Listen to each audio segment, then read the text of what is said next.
ठीक है, आप लोग पूछ सकते हैं एक एक करके, जो भी है आप क्वेश्चन पूछिए।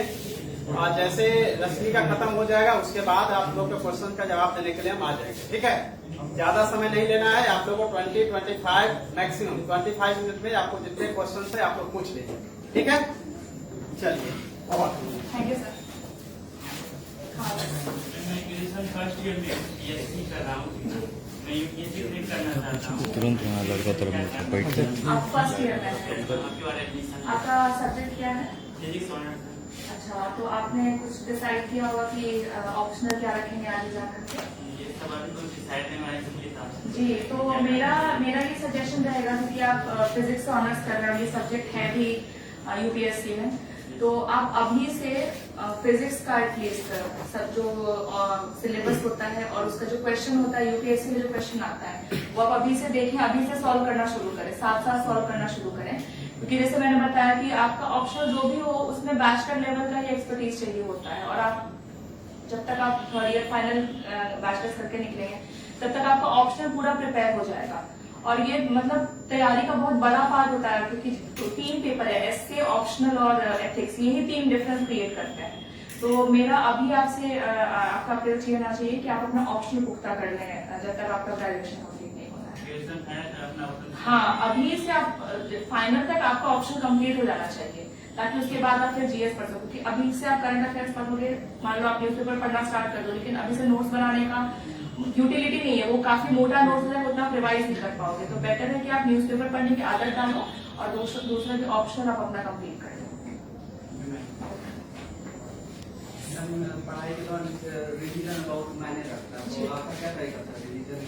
हाँ, तो जैसे मैं करंट अफेयर्स के नोट्स ऑनलाइन बनाती थी, क्योंकि क्या होता था कि जैसे आप न्यूज़पेपर से आप एक बार लिखो, और मैं रिवीजन के टाइम पे भी मेरा लिखने का ही बिना लिखे में मुझे याद नहीं होता था, तो मैं नोट्स बनाती थी ऑनलाइन। और उससे एक फायदा ये होता था कि जैसे आप कुछ जैसे न्यूज़पेपर पढ़ा वहां से आप राइट कर लिए, फिर आपको बहुत सारे आर्टिकल्स पढ़ने थे, जैसे डाउन टू अर्थ करके एक ये है वेबसाइट है, हाँ मैगजीन है, एग्जैक्टली, उसमें इन्वायरमेंट के बहुत अच्छे आर्टिकल्स आते हैं, तो वहां से आपको कुछ उठाना है, तो उसको आप वो ऐसे दे करके फिर लिखोगे। तो मैं पहले ऑनलाइन नोट्स बना लेती थी, बिल्कुल कॉपी पेस्ट करके, बिना दिमाग लगाए, बस लगा कि हाँ ये रेलेवेंट है, डाल दिया उसमें। जब रिवाइज कर रहे हो तो आपके दिमाग में होना चाहिए किसी भी एग्जाम से, प्रीलिम्स हो या फिर मेंस हो, मिनिमम 3 रिवीजन, कोई भी एक कॉपी हो या बुक हो। फॉर एग्जाम्पल लक्ष्मीकांत तो मतलब मुझे पता नहीं है कितनी बार पढ़ा होगा, लेकिन minimum 3 revision is very important, मतलब कंपल्सरी है आपके साथ हो। तो एक बार आपने नोट्स बना लिया, उसके बाद मैं ऐसे डेली रिवाइज नहीं करती थी, तो जैसे मंथ के एंड पर या फिर जैसे 15 डेज पर जो भी पढ़ा है उसको एक बार ही पलट करके देख लिया। दूसरा तरीका रिवीजन का ये कि आप टेस्ट दो, बिना टेस्ट दिए आपको नहीं समझ में आया कि आप कहाँ लैग कर रहे हो, आप किस पोर्शन में आप वीक हो, और टेस्ट देने से वो जो आपको पता है वो तो बिल्कुल स्ट्रांग हो जाएगा, जो नहीं पता आपको पता है कि ये पार्ट मेरे को नहीं पता है, आप रिविजन करने टाइम ऑटोमेटिकली आपका ध्यान वहां जाएगा कि ये वाला पोर्शन में से नहीं पढ़ा था, तो ये वाले पोर्शन को ठीक से रिवाइज करना, ये अप्रोच था मेरा। पीटी का स्ट्रेटजी क्या होना चाहिए? पीटी देखिए, पीटी मेरा ये चौथा अटेम्प्ट था और 3 बार मेरा पीटी ही नहीं निकला था, तो पहले 2 साल तो काफी कम तैयार थी। पीटी का देखिए अप्रोच है, मेंस और पीटी आप एक साथ प्रिपेयर करते हो, जो जीएस पोर्शन है वो पीटी का भी सेम है, आप इसको सेगमेंटेड नहीं रख सकते। डिफरेंस बस आता है कि मेंस के लिए आपको आंसर राइटिंग की सब्जेक्टिव है और पीटी के लिए आपको ऑब्जेक्टिवली तैयार करना पड़ता है। तो अभी ऐसे आप जो तैयारी कर रहे हो वो मेंस का सिलेबस देखो, वही सिलेबस होगा पीटी का, ठीक है, सेम सोर्सेज वगैरह सब कुछ सेम होंगे। आप अभी से मेंस के लिए प्रिपेयर करो, जनवरी जून में होता है एग्जाम, तो आपको मार्च से मिनिमम मार्च से आपको स्विच कर जाना चाहिए, या फिर फरवरी, अगर जैसे मेरा वीक था तो मैं तो जनवरी एंड से ही लग गई थी, वहां आपको स्विच कर जाना है कि आप पीटी के टेस्ट दो, जितने हो सके उतने टेस्ट दो। मुझे लगता है कि मैंने विजन के ही 50 टेस्ट दिए थे, उसके अलावा इनसाइट्स के अलग से 50 टेस्ट दिए थे, उसके अलावा जो भी करंट अफेयर जो पिछले प्रीवियस क्वेश्चन पेपर होते हैं वो पिछले 20 साल के लिए थे। तो पीटी का अप्रोच है आपको जितना हो सके टेस्ट दो, और दूसरा कि मेंटली प्रिपेयर्ड रहो। पीटी इज वेरी अनप्रेडिक्टेबल, और ये आपको एक्सेप्ट करके वहां जाना है कि वहां पर 50% क्वेश्चन होगा जो आपको बिल्कुल नहीं आ रहा होगा, बिल्कुल भी नहीं आ रहा होगा, और अगर आप वहां अपना काम नहीं मेंटेन रखोगे तो वो वही एक पॉइंट बन जाता है कि सिलेक्शन नहीं होगा। और अगर आप वहाँ कंपोज रहते हो, आप सेम क्वेश्चन पेपर को घर क्या करके जब सॉल्व करोगे तो वो 50 क्वेश्चन बनेंगे, बिल्कुल सिंपल लॉजिक से बनेंगे। तो पहला तो आप पढ़ाई करो, नॉलेज जो भी है मेंस के लिए, उससे पीटी का प्रिपेयर हो जाएगा, टेस्ट सीरीज, और तीसरा कि आप अपना कंपोज और कामनेस इंश्योर करो। ये 3 चीज वेरी इंपॉर्टेंट। अनप्रेडिक्टेबिलिटी, मैं बार बार बोल रही हूँ, अनप्रेडिक्टेबिलिटी पार्ट है इस पूरे प्रोसेस का, और इसको आप जितनी जल्दी एक्सेप्ट करोगे उतना ज्यादा अच्छा होगा। तो ये था आपको पूछना है। आपको वैसे सोर्सेज वगैरह भी जानना है क्या बुक्स? Yes, ma'am. अच्छा। ये मैगजीन्स का जो करंट की रिसोर्स है वेरी चैलेंजिंग हो रहा है आजकल, जो भी पिछले 4-5 सालों से 16 के बाद one of the big study of only current affairs. ठीक है, तो देखिए करंट अफेयर्स में मैंने एक ही न्यूज़पेपर को फॉलो किया था, हिंदू को। आप इंडियन एक्सप्रेस भी फॉलो कर सकते हैं, मेरे कुछ फ्रेंड्स है जो वो भी फॉलो करके निकाले हैं। तो जो भी कोई एक न्यूज़पेपर आप फॉलो करो, उससे रिलेटेड जो भी न्यूज, फॉर एग्जाम्पल की एक सुकमा माओइस्ट अटैक हुआ था, हाँ, तो ये आपको टॉपिक मिल गया नक्सलिज्म, और नक्सलिज्म जो है वो मेंस के सिलेबस में सिक्योरिटी का पार्ट है।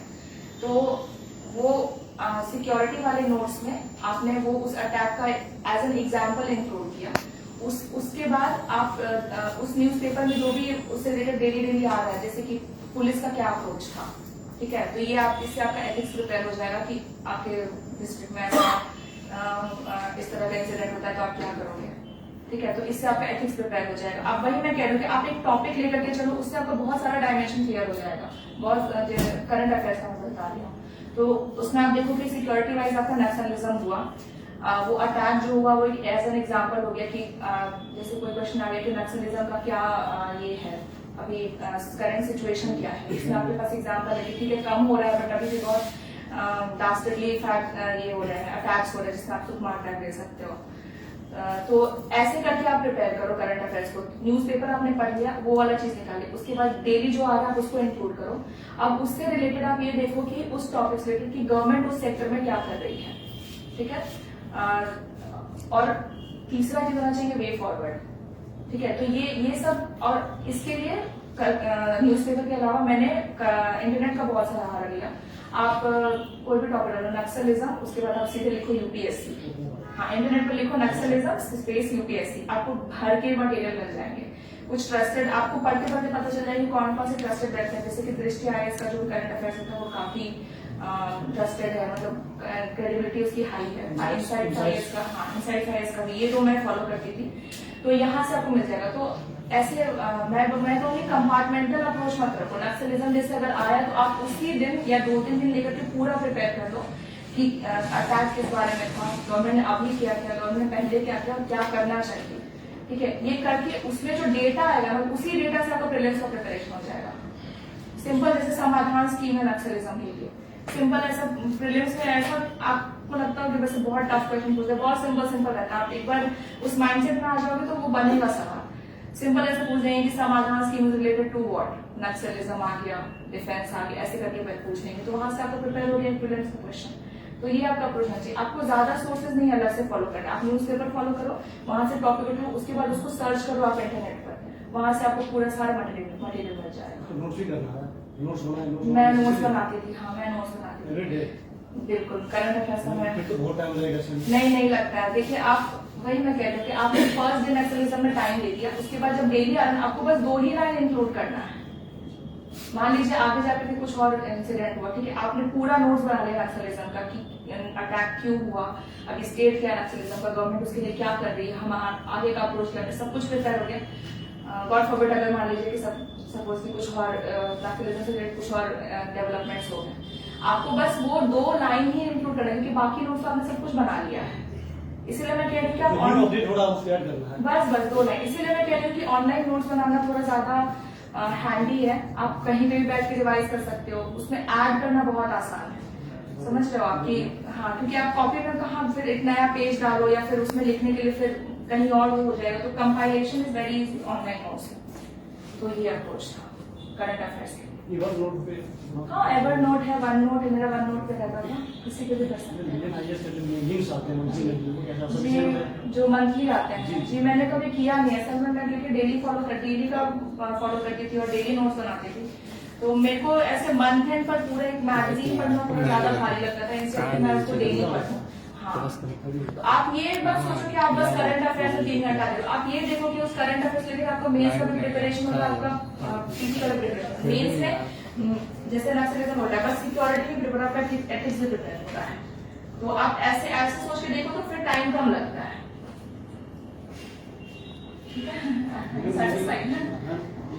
हाँ। जैसे ऐसे नोट्स तैयार कर लीजिए कि ये तो कॉम्प्रिहेंसिव नोट हो जाएगा पूरा पीटी और मेंस दोनों के लिए, बिल्कुल। रिवीजन लेवल बहुत लंबा टाइम लगेगा। तो इसीलिए मैं ऑनलाइन ना आपको नोट्स लिखने टाइम पता रहेगा कि कौन सा पीटी वर्ड है, आप उसका कलर चेंज कर लो, आप स्क्रॉल करो आपको पता रहेगा। हाँ बिल्कुल बिल्कुल ये कर सकते हो। तो ये अप्रोच था मेरा।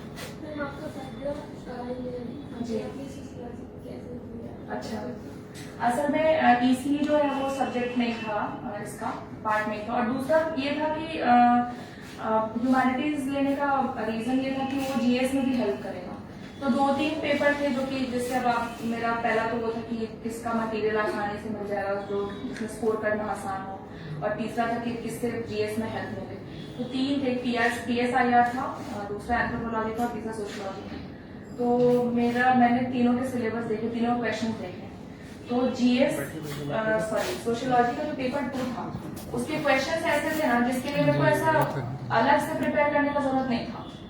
ठीक है, जैसे मैंने कहा कि कुछ क्वेश्चन ऐसे रहते हैं आप उसके बारे में पढ़ के नहीं जाते, स्पेशली मेंस में, लेकिन आपको अटेम्प्ट करना तो आप कुछ लिख सकते हो। तो सोशियोलॉजी का पेपर 2 मैंने ये नोटिस किया, मैंने उससे स्टार्ट भी नहीं किया था, लेकिन टॉपिक इतने जनरल थे मेरे को पता था मैं कुछ तो लिख करके आ ही सकती, वो खाली नहीं जाएगा। तो मेरा रीजन ये था सोशियोलॉजी लेने का। तो आप लोग खुद से एक्सप्लोर करो कि आपका इंटरेस्ट क्या है, सिलेबस को ठीक से पढ़ो, क्वेश्चन पेपर्स देखो। तो अगर अभी तक ऑप्शंस नहीं स्टार्ट किया है तो आपका बैकग्राउंड इंजीनियरिंग है, ये MBA, अच्छा अच्छा, ओके, ऑल द बेस्ट। और कोई क्वेश्चन? प्रीलिम्स में दोनों के लिए पॉलिटी के लिए मैंने लक्ष्मीकांत को फॉलो किया था, और उसके अलावा एक 12th की बुक आती है इंडियन पॉलिटी करके, छोटी सी ऑरेंज कलर की बुक है, वहां से वो सब्जेक्ट के जो जितने जैसे कि प्रेएम्बल को पूरा उसने डिफाइन किया कि सॉवरेनिटी क्या है, सेक्युलरिज्म क्या है, तो मेंस पर्सपेक्टिव से वो बहुत इंपॉर्टेंट है। पॉलिटी के लिए ये 2 फॉलो किया था। उसके अलावा तीसरा जो है करंट अफेयर, जो सेकंड अगर आप पेपर 2 देखिए मेंस का, उसमें टॉपिक्स है जैसे कि गवर्नेंस है, हाँ, फिर और कोई और जैसे बताइए डायनेमिक टॉपिक आपको अगर याद है तो, और कोई डायनेमिक टॉपिक याद हो तो पेपर 2 से काफी सारे डायनेमिक टॉपिक है। तो ये सब टॉपिक में आपको करंट अफेयर्स में मिलेगा, आपने बेसिक पढ़ लिया। अच्छा, एक वो आता है इंडियन कॉन्स्टिट्यूशन PM बख्शी का, तो प्रीलिम्स के लिए अगर आप थोड़ा थोड़ा देखना शुरू करो, क्योंकि आपको आर्टिकल ठीक से पढ़ोगे, जो एग्जैक्ट आर्टिकल लिखा है कॉन्स्टिट्यूशन में, आप वो ठीक से पढ़ोगे ना, तो उसको पेपर में यानी कि प्रीलिम्स में अटेम्प्ट करना काफी आसान हो जाएगा। जो अभी तक जो भी सोल्यूशन आया है सो फार कोचिंग मटेरियल, उस हिसाब से प्रीलिम्स में पॉलिटी का मेरा एक भी क्वेश्चन गलत नहीं हुआ। तो मैं ये कॉन्फिडेंस के साथ कह सकती हूँ कि अगर आप बेयर एक्ट को ठीक से पढ़ोगे, जो इम्पोर्टेंट आर्टिकल है वो पूरा आर्टिकल मतलब वर्ड बाय वर्ड ठीक से पढ़ोगे, तो चांस ही नहीं कि वो क्वेश्चन गलत होगा पॉलिटी का। पॉलिटी, हिस्ट्री, ज्योग्राफी, ये 3 सब्जेक्ट ऐसे हैं, you can count upon this. तो अगर आप ठीक से पढ़ के जाओगे तो सारे के सारे क्वेश्चन बनेंगे प्रीलिम्स के अंदर। तो ये हो गया Laxmikanth, bare act, Indian polity class 12 वाला, और जो भी डायनेमिक IR हो गया, ये कम्प्लीटली डायनेमिक है, बिना करंट अफेयर्स नहीं होगा। और इसके लिए आपको कोई अलग से बुक्स भी पढ़ने की जरूरत नहीं है, वो उसी से हो जाएगा। गवर्नेंस वगैरह ये सारे करंट अफेयर्स, बस वही है कि आपको आपका सिलेबस और क्वेश्चन पेपर बिल्कुल अच्छे से दिमाग में बसा हुआ होना चाहिए, तभी आप उसको एक्सट्रैक्ट कर सकते हो उस पेपर में से। उसके अलावा ज्योग्राफी के लिए मैंने NCERT फॉलो किया था क्लास 12 का, जो 2 बुक है 11th-12th का, इंडियन ज्योग्राफी और फिजिकल ज्योग्राफी, और तीसरा ह्यूमन ज्योग्राफी, ये 3 बुक। उसके अलावा GC लियो, और एक वेबसाइट है PMFIS करके, काफी अच्छी वेबसाइट है, इस पर नोट्स बहुत अच्छे हैं, एनवायरमेंट के भी ज्योग्राफी के भी, PMFIS। तो ये था मेरा ज्योग्राफी का। उसके अलावा हिस्ट्री के लिए आपको हिस्ट्री में थोड़ा सा ज्यादा मेहनत होगा, क्योंकि मैंने ओल्ड और न्यू NCERT दोनों किया था। तो ओल्ड और न्यू, एंशिएंट और मिडिवल का ओल्ड और न्यू करेंगे तो आपका ऑटोमेटिकली आर्ट एंड कल्चर भी साथ में प्रिपेयर हो जाता है। मॉडर्न हिस्ट्री के लिए स्पेक्ट्रम, हाँ रामबाण है, आप उसको आंख मूंद करके पूरा पढ़ जाओ, कुछ भी मत छोड़ो, वर्ड बाय वर्ड सब पढ़ जाओ। तो ये हो गया हिस्ट्री का। मेंस का भी इसी से, मेंस का जैसे मैंने बताया ओल्ड और न्यू आप पढ़ोगे, एंशिएंट मेडिवल का वहां से प्रिपेयर हो गया, आर्ट एंड कल्चर भी वहीं से गया। कुछ टॉपिक जो छूट जाते हैं वो आप देखो सीसीआरटी से नितिन सिंघानिया से, क्योंकि नितिन सिंघानिया इतनी मोटी बुक है, या फिर आप वेबसाइट पे जाओगे तो इतना ज्यादा कंटेंट है कि आप पूरा पढ़ नहीं पाओगे, बहुत ओवर रनिंग होता है। तो पहले आप एनसीईआरटी पढ़ो, वहां से कुछ छूट जाता है, उसके बाद यू स्विच ऑन टू ये सब मटेरियल सीसीआरटी ऐसे हो गया, ज्योग्राफी हो गया। एनवायरमेंट के लिए मैंने पीएमएफआईएस को देखा था, मृणाल के नोट्स बहुत अच्छे हैं इसके लिए, एनवायरमेंट के लिए। हाँ बता रही, तो मृणाल के नोट्स आप देखना एनवायरमेंट के लिए, उसमें जितने भी कन्वेंशन है ना, जो यूएनएफसीसी का कन्वेंशन होता है, COP11, COP12, हाँ ये वहाँ पे बहुत अच्छे नोट्स हैं, वो आप ठीक से पढ़ लो। और दूसरा ही करंट अफेयर, अभी क्लाइमेट चेंज से रिलेटेड बहुत सारे डेवलपमेंट्स हो रहे हैं, तो इसको आप बिल्कुल यहाँ से पढ़ो। स्पेशली जैसे कि कोई पर्टिकुलरली केमिकल बैन, कोई पर्टिकुलर केमिकल बैन हुआ, कौन से कन्वेंशन के अंदर बैन हुआ, ये सब सिंपल बहुत छोटे छोटे टेक्निकलिटीज हैं जो कि अगर ठीक से पढ़ी, जैसे तालानुमा डायलॉग के बारे में क्वेश्चन आ गया था प्रीलिम्स में, अगर आपने क्वेश्चन पेपर दिया कि क्या चीज से रिलेटेड, बिल्कुल सिंपल क्वेश्चन था वो, लेकिन ये कि आप पेपर पढ़ते रहोगे तभी आपके ध्यान में रहे कि कहाँ हुआ था, किससे रिलेटेड था।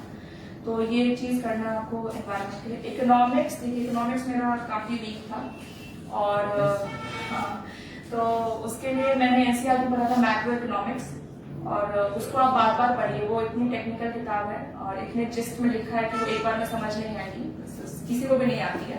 तो जितनी बार हो सके उतनी बार पढ़िए, उसमें बहुत सारे फॉर्मूला लिखे हुए हैं, उस फॉर्मूला को समझने की कोशिश कीजिए। उसमें जैसे कि इनकम कैसे कैलकुलेट करते हैं, फिर एक वो M1 M2 करके जो है, हाँ मनी का एग्जैक्टली, वो आप समझने की कोशिश कीजिए। उसके अलावा बजट का PIB पे पूरा समरी रहता है, उससे ज्यादा की जरूरत नहीं है बजट के लिए। और तीसरा इकोनॉमिक सर्वे मैंने पूरा पढ़ा था। आपको ऐसा देख के लगता होगा इतने सारे चैप्टर्स होते हैं, आप एक बार में एक ही करो, मैं प्रिंट करवा लेती थी, एक बार में आप एक ही चैप्टर प्रिंट करो और उसको कम्प्लीटली पढ़ो, और उसमें से कीवर्ड्स उठा लो आप। इसलिए मैं बार बार कह रही हूँ कि आप क्वेश्चन पेपर को देखो, क्वेश्चंस कैसे आ रहे हैं, तभी आपको समझ आएगी क्या उठाना है। तो इकोनॉमिक सर्वे को आप एक ही रीडिंग चाहिए, आप उसी टाइम पे कीवर्ड्स उठा लो, उसका डेफिनेशन देख लो क्या होता है। और 2 क्वेश्चन पूरा मैंने नोटिस किया था प्रीलिम्स में कि इकोनॉमिक सर्वे से ही आया था। तो ये 3 चीज था। और चौथा करंट अफेयर्स में जो हिंदू वाला पार्ट आता है, उसमें जो इकोनॉमिक्स का सेक्शन रहता है, और दूसरा लाइवमेंट के क्वेश्चंस, तो वो भी क्वेश्चन बोलते हैं लाइवमेंट के आर्टिकल्स, तो वो भी मैं जैसे कह रहे हैं कि जो हिंदू में मान लीजिए जैसे इन्वेस्टमेंट में बात चल रही है, आप उसको उठा करके सर्च करो कि लाइवमेंट में क्या आर्टिकल है। आपको ये नहीं कि लाइवमेंट डेली फॉलो करना है, आप पेपर एक ही फॉलो करो, उस टॉपिक से रिलेटेड आपको आर्टिकल सर्च करने के लिए आप दूसरे जगह जा सकते हो। तो ये इकोनॉमिक्स का था। मैम आपने कहा था हिंदू को आपने फॉलो किया, हिंदी मीडियम के लिए कौन सा मतलब फॉलो कर सकते हैं न्यूज़पेपर? हिंदी मीडियम के लिए नेशनल न्यूज तो हिंदुस्तान टाइम्स है, सॉरी ये भी इंग्लिश ही है, हिंदुस्तान है, दैनिक जागरण है जी। हिंदी के लिए आपको थोड़ा, क्योंकि मैंने अच्छा, तो ये मुझे इसका आइडिया थोड़ा कम है। बीपीएससी देने के टाइम पे मैंने हिंदी न्यूज़पेपर पढ़ा था कुछ दिन के लिए, क्योंकि जो रिसेंट मतलब स्टेट का दैनिक जागरण पढ़ा था। हाँ, लेकिन प्रॉब्लम ये है कि हिंदी न्यूज़पेपर में जो भी आपका लोकल पेपर आएगा उसमें लोकल न्यूज ज्यादा रहते हैं। एग्जैक्टली आप ये कर सकते हो ना कि आप हिंदी इंग्लिश न्यूज़पेपर ले लो, आप वहां से टॉपिक्स उठा सकते हो, आपको पता रहेगा ना कि इन पूरे इंडिया में क्या चल रहा है या फिर इंटरनेशनली क्या इंपॉर्टेंट टॉपिक चल रहा है, वो टॉपिक आपको मिल जाएगा। उसके बाद उसकी हिंदी आर्टिकल सर्च करो, बिल्कुल मिलेंगे आपको, ठीक है। तो ये आप कर सकते हो जी। प्रीलिम्स का 2 से 3 महीने बचा, हाँ, तो हमको बेहतर से बेहतर रिजल्ट आने के लिए किस प्रकार की तैयारी करना चाहिए? सभी में लिखना चाहिए। हाँ, तो 2 से 3 महीना बचा है, आप टेस्ट सीरीज दो, और टेस्ट सीरीज देने तुम्हें मार्क्स कम आएंगे। आप ये मत देखो कि मार्क्स कम है, आप ये सोचो कि फॉर एग्जाम्पल कि कट ऑफ इस बार जैसे कि 92 गया है, ठीक है, जनरली आजकल इसी आसपास जा रहा है, आपको कुछ 70 आसपास नंबर है, तो आप ये मत सोचो कि 70 नंबर, आप ये सोचो कि बाकी 30 नंबर कहाँ रह गए, वो 30 प्रिपेयर करना है। और अगर आप टोटल देखो कि 70 है और बाकी 130 नंबर कहाँ रह गए, तो वो जो क्वेश्चंस छूट गए या जो क्वेश्चंस गलत हुए हैं, ठीक है, आप उसका नोट बनाओ, जैसे लिख करके, ठीक है, फिर एक और बार तो आपका वैसे वैसे कर करके आपका मार्क्स इंक्रीज करेगा। मेरा यही अप्रोच था। मैंने मल्टीपल टेस्ट ऑलमोस्ट डेली एक मैं टेस्ट देती थी और डेली शाम में उस पूरे टेस्ट का सोल्यूशन देखती थी कि कहाँ पर अटकी। वैसे कर करके आपका, क्योंकि प्रीलिम्स इतना वास्ट है, उसका जो टॉपिक है, उसका सिलेबस जो इतना वास्ट है, तो बिना टेस्ट सीरीज दिए नहीं आएगा। और आप 2 या 3 अलग अलग कोचिंग के आप टेस्ट सीरीज दोगे तो आपका वो एक्सपैंड भी होगा, थोड़ा डाइवर्सिफाई हो जाएगा नोट्स। जैसे कुछ टॉपिक है जो विजन ने डाला अपने क्वेश्चन पेपर में, कुछ टॉपिक फोरम ने डाला, तो ऐसे करके आपके 2-3 टॉपिक प्रिपेयर हो जाएंगे। तो जितना हो सके उतना ज्यादा टेस्ट दो और उसका जो सोल्यूशन है उसको काफी अच्छे से पढ़ो, ये होगा। और अगर जहां आपको मन करे कि मैं एक बार देखूं कि मैं कहाँ लाई करता हूँ, मेरा मतलब कैसा परफॉर्मेंस है, previous year question paper solve करो, वो उसमें हमेशा आपको बेटर ही मार्क्स आएंगे कंपेयर टू कोचिंग वाले, ये गारंटीड है। आप ढंग से प्रिपेयर करो। करेंट अफेयर्स का नंबर कम आ रहा होगा, हाँ तो 1 महीने या 2 महीना ही बचा हुआ एग्जाम का, हाँ। तो तुरंत इसमें ग्रोथ करने के लिए कौन सा उपाय है? करंट अफेयर्स के लिए वही मैं बार बार कह रही हूँ, टेस्ट सीरीज देखिए। आप टेस्ट सीरीज दोगे, जो स्टैटिक पोर्शन है उसमें आपको लगेगा कि अच्छा हाँ ये पढ़ा तो था, ये नोट्स में तो था, लेकिन स्लिप हो गया, उसमें आपके सिली मिस्टेक्स हो सकते हैं। लेकिन करंट अफेयर्स ऐसा पार्ट है जो आपको पता ही नहीं होगा, यही हो सकता है, तो आपको पता है या तो आपको नहीं पता है। जो आपको नहीं पता है वहां से आपको नोट्स मिल जाएगा, वहां लिखो और डेली, जब प्रीलिम्स के 3 महीने बचे हैं उस टाइम पे डेली रिवाइज करो। जो एक दिन पहले पढ़ा बस एक बार कॉपी पलट करके, पूरा कॉपी पलट करके देखो। आप डेली पढ़ोगे ज्यादा टाइम नहीं लगेगा। रात में मैं 1 घंटा ही रिवाइज करती थी, तो ये आपका करंट अफेयर्स के लिए आप ये कर सकते हो। आप विजन 365 भी पढ़ सकते हो, लेकिन क्योंकि आप कह रहे हो कि बस 2 ही महीना टाइम बचा और काफी मोटा मटेरियल होता है, अगर आपका करंट अफेयर्स प्रिपेयर्ड है, आप उसको जैसे कुछ पोर्शंस बच गए हैं तो आप वो डालने के लिए पढ़ सकते हो। लेकिन अगर आपने देखा ही नहीं है विजन 365 उसके पहले, तो बेटर है कि आप नया पढ़ने से अच्छा है कि आप बार बार टेस्ट देकर के वहां से मटेरियल, क्योंकि किसी भी टेस्ट में अगर आप दे रहे हो वो अपने ही मटेरियल से क्वेश्चन उठाएगा, ठीक है, तो वो प्रिपेयर वहां से हो जाएगा वो करंट अफेयर्स, और इम्पोर्टेंट चीज ही उठाएगा। आप विजन का मटेरियल भी अगर देखोगे तो वो मैं नोट्स बनाती थी, तो मेरा जैसे 1 लाइन 2 लाइन में, वो भी मैं पूरा लाइन ही लिखती थी, क्योंकि पढ़ना आसान होना चाहिए रिविजन के टाइम पे। और विजन का काफी एग्जॉस्टिव होता है नोट्स, तो मेरे को थोड़ा सा थकान लगता था, तो इसीलिए लास्ट के 2 महीने में आई वॉन्ट से कि आप उसको देखो। उससे बेटर है कि आप टेस्ट सीरीज दो, वहां से जो टॉपिक्स आपको नहीं आ रहे उसको नोट डाउन करो, उसको रिवाइज करो बार बार। अच्छा, टेस्ट देना हो तो सिर्फ प्रैक्टिस दिया जाए ऑफलाइन या ऑनलाइन बेहतर होगा? मैंने एक ऑनलाइन लिया था इनसाइट्स वाला, और देखिए कौन सा नाम है? Insights IAS. डीपीएससी के लिए मैं पूछ रहा हूँ, क्या डीपीएससी के लिए? डीपीएससी के लिए मैंने बस प्रीवियस क्वेश्चन पेपर सॉल्व किया था। देखिए अगर आप यूपीएससी के लिए प्रिपेयर करेंगे तो बीपीएससी आपका निकलेगा ही निकलेगा, बिल्कुल निकलेगा। आप प्रीवियस क्वेश्चन पेपर सॉल्व कर लो, वहां से आपको दिख जाएगा। आपने अब पता नहीं ये ट्रेंड नोटिस किया कि बीपीएससी में पिछले साल मतलब हर साल हिस्ट्री के जो क्वेश्चन वो रिपीट होते हैं। कोई कुछ जैसे कि एक किसान पार्टी करके है ना, नहीं एक पार्टी है जो स्वामी सहजानंद, हाँ तो वो पहले वो उस ऑर्गेनाइजेशन का नाम देकर पूछेंगे जिसने बनाया। अगले साल आएगा कि इन्होंने कौन से ऑर्गेनाइजेशन को बनाया, ये ऐसे ही घुमा फिरा के। आप तो ऐसे अगर आप एक बार पैटर्न नोटिस कर लोगे तो प्रिपरेशन आसान हो जाता है। बिहार की हिस्ट्री, अगर आपको पर्टिकुलरली बिहार के पैटर्न, बिहार की हिस्ट्री से बहुत क्वेश्चन रहता है, तो ये आपका पोर्शन प्रिपेयर हो गया। जहां बात रहा पॉलिटी का या ज्योग्राफी का, वो तो आप कर ही रहे हो यूपीएससी से प्रिपेयर, बिल्कुल सेम सोर्सेज है। और करंट अफेयर्स के लिए जो है वो आपका डेली न्यूज़पेपर, और बहुत सिंपल करंट अफेयर्स आता है यूपीएससी। वही मैं कह रही हूँ, आप अगर एम करोगे ना यूपीएससी और बीपीएससी तो निकलेगा ही निकलेगा। मेरा बीपीएससी में पहला ही अटेम्प्ट था, तो उसमें भी हुआ था मेरा, तो ये मैं गारंटी देती के साथ कह सकती हूँ वो पक्का निकलेगा। और इसी माइंडसेट के साथ आप प्रिपेयर करो कि बीपीएससी मेरा बैकअप है और यूपीएससी मेरा मेन एम है, पक्का बीपीएससी निकलेगा। कितना सर पीछे का करंट अफेयर देना चाहिए? एक साथ, हाँ एक साथ। मैम टीचर की बेस्ट स्टडी होती है, जैसे रीडिंग कॉम्प्रिहेंशन हो गया, बेस्ट स्टडी। सर मैं सीसैट में अलग से इंग्लिश वाला पोर्शन खास करके प्रिपेयर नहीं किया था, बस प्रीवियस ईयर के क्वेश्चन पेपर सीसैट में सॉल्व किया था। और ये मैं रिग्रेट भी कर रही थी एक्चुअली, क्योंकि मेरा इस बार मेरे को बहुत डाउट था कि मेरा सीसैट क्लियर नहीं होगा। ये मत करिएगा, इस बार का सीसैट इतना ज्यादा टफ था कि सबके साथ साथ कर गई थी। तो आप ये कर सकते हो कि आजकल लास्ट ईयर का ट्रेंड देख करके सारे कोचिंग इंस्टीट्यूट ने शुरू कर दिया सीसैट को प्रिपेयर करवाना। तो अनअकैडमी पे भी कुछ वीडियोस हैं जिसमें कि वो ट्रिक्स बताते हैं, जो सर का नाम नहीं आता, वो ट्रिक्स बताते हैं कैसे सॉल्व करना। बहुत सिंपल सिंपल ट्रिक्स होते हैं, बिल्कुल आपको बस अप्लाई करना और आपको आंसर मिलेंगे। ये आप कर सकते हो। रीडिंग कॉम्प्रिहेंशन के लिए आपके पास और कोई ऑप्शन नहीं है, आपको प्रीवियस ईयर का क्वेश्चन पेपर ही सॉल्व करना पड़ेगा, वहीं से आपको एक्सपीरियंस मिलेगा। तो बाकी अलग से टेस्ट सीरीज भी आने लगा है अब तो सीसैट का, तो वो भी आप सॉल्व कर सकते हो। आंसर राइटिंग में बहुत प्रॉब्लम होती है आंसर राइटिंग। हाँ, आंसर राइटिंग तो है। तो आंसर राइटिंग में मैं सबसे पहले कहूंगी कि आप अनुदीप दुर्गशेट्टी सर का आप ब्लॉग पढ़िए। वो मतलब मैंने उसको, उनका जो स्ट्रैटेजी था मैंने उसी को फॉलो किया। आप सब कुछ पूछना है? नाम क्या बताया? अनुदीप दुर्गशेट्टी, वो 2019 बैच के रैंक 1 थे। कहाँ रखूं?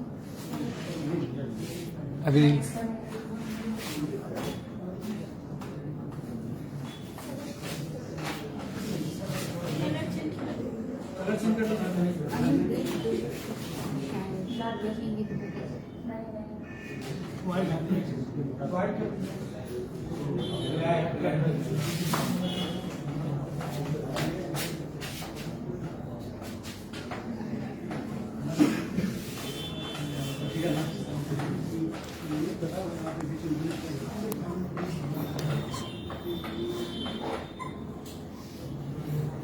इनका ब्लॉग है, आंसर राइटिंग पे भी है और इंटरव्यू प्रिपरेशन पर भी है।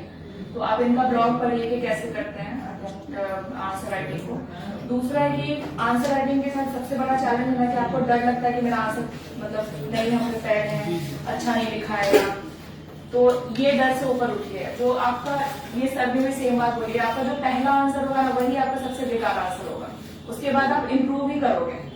तो आपको स्टार्ट ही करना आंसर राइटिंग में सबसे डिफिकल्ट है। और डरो मत आप उससे, आप वो आंसर लिखो, आप उसको खुद से पढ़ो, खुद समझ में आया कि कहाँ पर मतलब मजा आ रहा है कि नहीं पढ़ रहे हैं।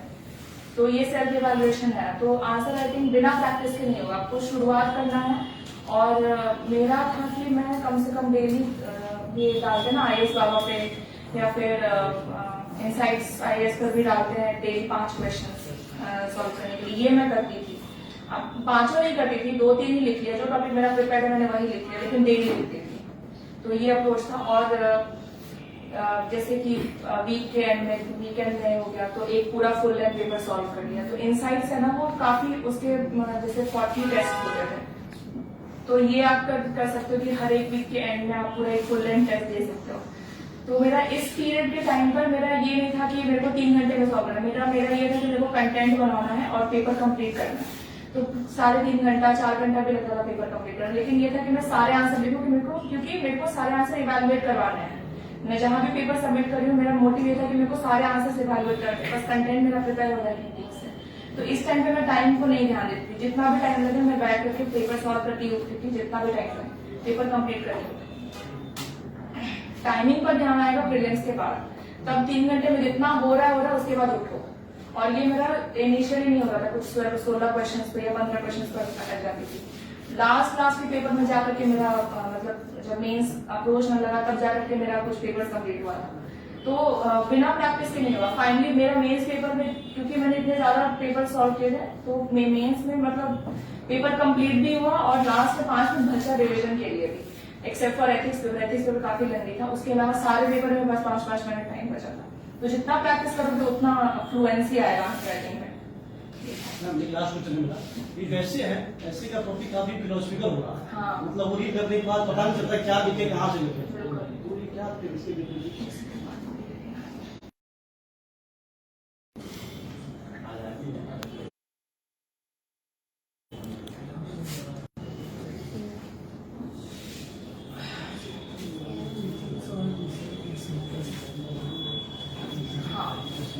तो देखिए, जो भी टॉपिक हो ऐसे में आप उसका डायमेंशन देखो कि क्या क्या बन सकता है। उसका पॉलिटिकल, इकोनॉमिकल, एनवायरमेंटल, सोशल और इंटरनेशनल रिलेशंस, हिस्टोरिकल, ये 6 डायमेंशन है। ठीक है, कोई भी फिलोसॉफिकल टॉपिक हो, जैसे कि इस बार जो पहला टॉपिक था मेरा simplicity is the best form of sophistication, मैंने ये वाला टॉपिक चूज किया था। तो आप उस टॉपिक को उठाओ, उसका आप देखो, वैसे आप एक वो बनता है ना, फ्लो चार्ट बनता है, कोई भी टॉपिक हुआ उसका ऐसे करके फ्लो चार्ट बना लिया।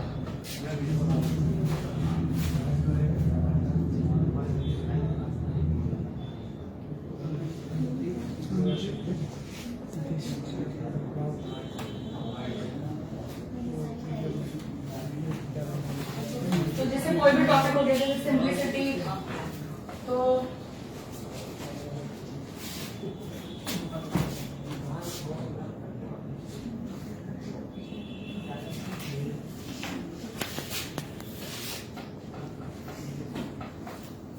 सिंप्लिसिटी है, तो इसका आप पॉलिटिकल हो गया, सोशल हो गया, किसी भी कोई भी टॉपिक हो आपको ये इस डायमेंशन में सोचना है।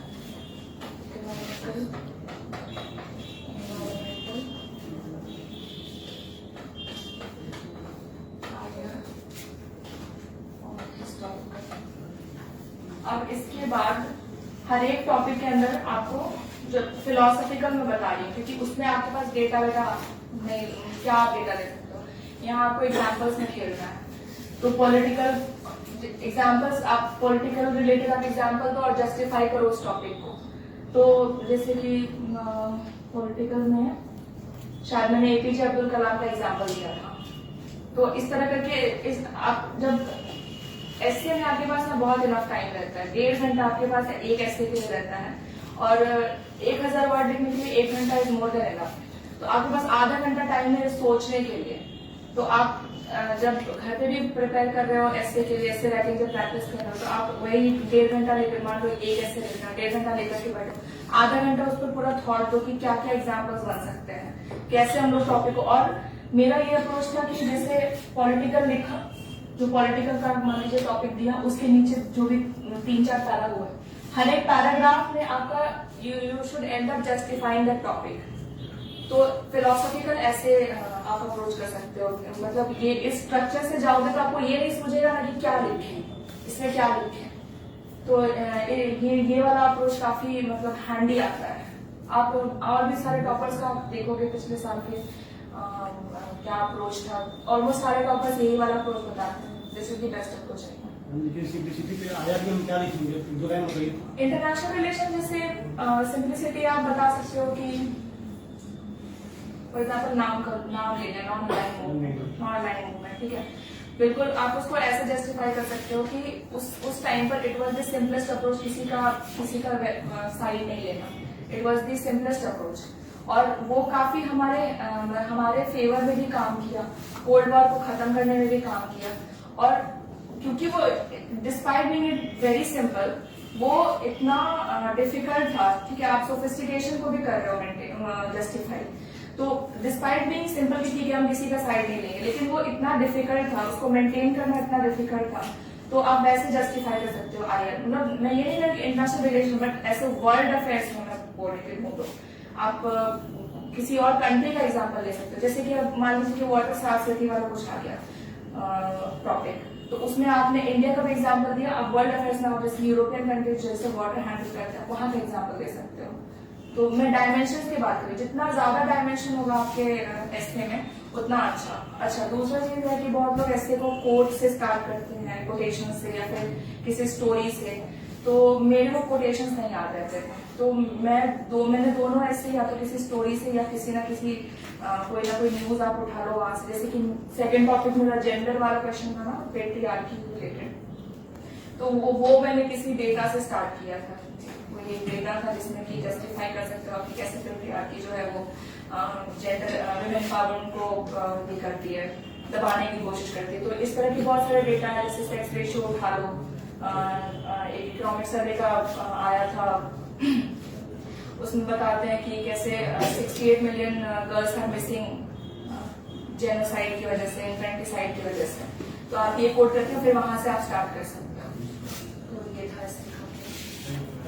ये था मैम आपने प्रिपरेशन किया, आपने 2 बार पीटी दिया, आपके प्रिपरेशन के दौरान आपको ऐसा कभी मतलब ये हुआ कि कोई भी वीकनेस की नहीं, अब होगा नहीं होगा, इस टाइप का मतलब अप्रोच चाहिए कि हम लोग भी प्रिपरेशन कर रहे हैं और बीच में ऐसा सिचुएशन आ जाता है कि नहीं अब नहीं होगा बिल्कुल, हाँ, तो ये आपको हर 15 दिन तक होगा और आप पता नहीं होगा इतना कर रहे हैं, फिर पता नहीं, तो आप तो सक्सेस होने के बाद ऐसी स्टोरी सुना रही कि हाँ बिल्कुल, हाँ, ये उस बहुत बीच का आप अप्रोच बताइए। बहुत अच्छा क्वेश्चन पूछा, काफी लंबा जर्नी था मेरा ये। तो ये होगा और ये बस आपके साथ नहीं सबके साथ होता है। मैं आज यहाँ खड़े होकर ये कह रही हूँ, मेरे को भी पता नहीं था कि सबके साथ होता है। तो ये होगा, तो उस टाइम पर जहाँ आपको ये फील होना कि अब नहीं हो रहा है, आप ब्रेक लो। ब्रेक इज वेरी इंपॉर्टेंट, ठीक है। आप कहीं घूमने जाओ, बात करो। मैं अपनी मम्मी के साथ बहुत शेयर करती थी। तो आप अपने या तो जिसके साथ भी जो भी आपको अच्छे से समझता है, पेरेंट्स के साथ या फिर अपने भाई बहन हो उनके साथ या फ्रेंड्स हो जो आपको डिमोटिवेट नहीं करे, ये नहीं कि अरे नहीं हो रहा तो छोड़ दे, ये ऐसे लोग से आप दूर रहो। तो बात करो, ब्रेक लो। ब्रेक लेना इज वेरी इंपॉर्टेंट और इसमें कोई ऐसा नहीं है कि आपका 2 दिन आप पढ़ोगे नहीं तो सब कुछ छूट छाट जाएगा। आप मान लीजिए 2 दिन आपने पेपर नहीं पढ़ा, वो न्यूज कंटिन्यू हो ही रहा होगा किसी न किसी फॉर्म में। आप अभी इंटरनेट ऐसा नहीं कि न्यूज़पेपर निकल गया तो फिर आपको कैचअप नहीं कर पाओ। 2 दिन आपने छोड़ा, वही टॉपिक 3-4 दिन बाद न्यूज में आएगा, फिर वापस कैचअप करोगे, अच्छा इससे रिलेटेड कौन सा टॉपिक आ रखा था। ऐसा नहीं है कि आपको तीसरे दिन आप बैठे तो तीनों दिन का लेकर के बैठ रहे हो। इसलिए जब भी ऐसा फील हो आप ब्रेक लो। आपकी पता नहीं कुछ हॉबीज होंगे ऐसे अपने आप को रिजुविनेट करने के लिए वो करो। मैं डायरी लिखा करती थी और उससे बहुत कॉन्फिडेंस मिलता है। तो जैसे और एक तो वो चीज, और दूसरा कि जहाँ आपको लगे ना कि अब रूटीन नहीं फॉलो हो रहा है, बिल्कुल, ये तो हमेशा। हाँ, तो इसके लिए मेरा अप्रोच था, मैं लिखती थी कि मैं सुबह से क्या करूँ। ये जज मत करो कि ये नहीं करना चाहिए, अब क्या नहीं करना चाहिए। आप बस लिखो कि सुबह 9 बजे तक सोए रहे, ठीक है। सिंपल कि 7 to 9 आई वाज स्लीपिंग, ठीक है। जो भी आप कर रहे हो वो सेल्फ अकाउंटेबिलिटी आ जाती है, उससे ऑटोमेटिकली ना आप खुद से अपने आप को सुधारने की कोशिश करने लगते हो। तो ये एक बहुत अच्छा अप्रोच है। अगर आपको खुद से सुधारने का डेली आप डायरी, वो ज्यादा दिन नहीं करना है, वो 5-6 दिन लगेगा, उसके बाद आप छोड़ दो नहीं चलेगा, वो अपने आप फिर आप उस रूटीन में सेट हो जाओ। फिर जब आपको लगे कि आप ऑफ ट्रैक जा रहे हैं, start this exercise once again. ये मतलब मेरा अप्रोच था। You can do this as per your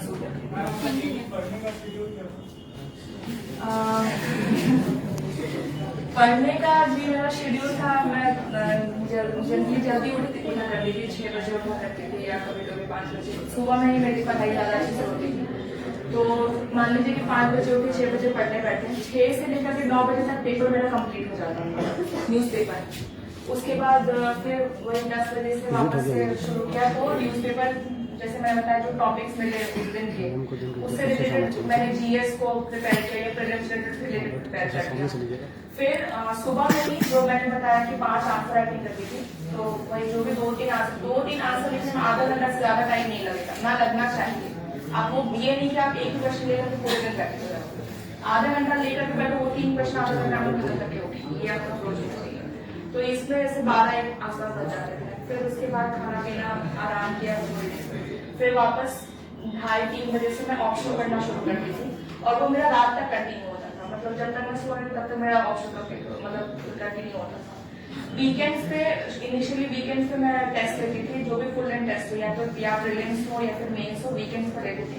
और जब आप एग्जाम के पास, जैसे प्रीलिम्स के पास आने लगे, तो मैंने ऑलमोस्ट डेली ही पेपर सॉल्व करना शुरू कर दिया था। और दूसरी एक चीज ये है कि पेपर आप हमेशा एग्जाम टाइम के ही टाइम पर ही सॉल्व करो।